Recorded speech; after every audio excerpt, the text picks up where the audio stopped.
হাসিনাকে ফেরাতে ভারতের সঙ্গে বন্দি বিনিময় চুক্তি প্রক্রিয়াধীন। Chief prosecutor advocate Tajul Islam আন্তর্জাতিক অপরাধ ট্রাইব্যুনালকে জানিয়েছেন, শেখ হাসিনাকে ফেরাতে ভারতের সঙ্গে বন্দি বিনিময় চুক্তি প্রক্রিয়াধীন রয়েছে। জুলাই আগস্টের গণহত্যা ও মানবতাবিরোধী অপরাধে জড়িত থাকার অভিযোগে গ্রেপ্তার সাবেক ৯ মন্ত্রীসহ ১৩ জনকে সোমবার আন্তর্জাতিক অপরাধ ট্রাইব্যুনালে হাজিরের পর শুনানিতে এসব কথা বলেন তিনি। চিফ প্রসিকিউটর আরও বলেন, ক্ষমতায় এসে পিলখানা হত্যাকাণ্ড দিয়ে শুরু হয় শেখ হাসিনার মানবতাবিরোধী অপরাধ। ব্ল্যাকআউট করে শাপলা চত্বরে হেফাজতের ওপর গণহত্যাসহ আওয়ামী লীগের শাসনামলে সব মানবতাবিরোধী অপরাধের কেন্দ্রবিন্দু ছিল শেখ হাসিনা, আর এই ১৩ আসামি ছিলেন তার সহযোগী।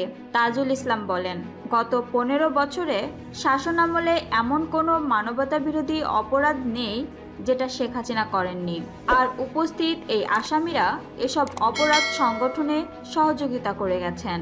সর্বশেষ জুলাই আগস্ট ছাত্র জনতার আন্দোলনে ১৫০০০-এর বেশি মানুষকে হত্যা, অঙ্গহানি সহ ২৫,০০০-এর বেশি মানুষ আহত হয়েছেন। গণহত্যার মধ্য দিয়ে শেখ হাসিনা চেয়েছিলেন ক্ষমতা প্রলম্বিত করতে। শুনানি শেষে ১৩ আসামিকে গ্রেপ্তার দেখিয়ে কারাগারে পাঠানোর নির্দেশ দেন ট্রাইব্যুনাল।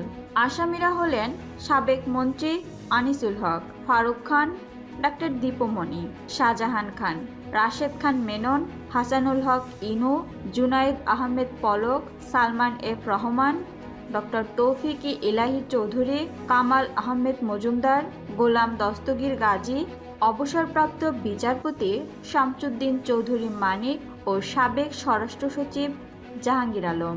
সোমবার বেলা ১১টার দিকে ১৩ আসামির বিরুদ্ধে অভিযোগের বিষয়ে শুনানি শুরু হয়। তার আগে সকাল 10টা 50 মিনিটে গারদখানা থেকে তাদের এজলাসে তোলা হয়।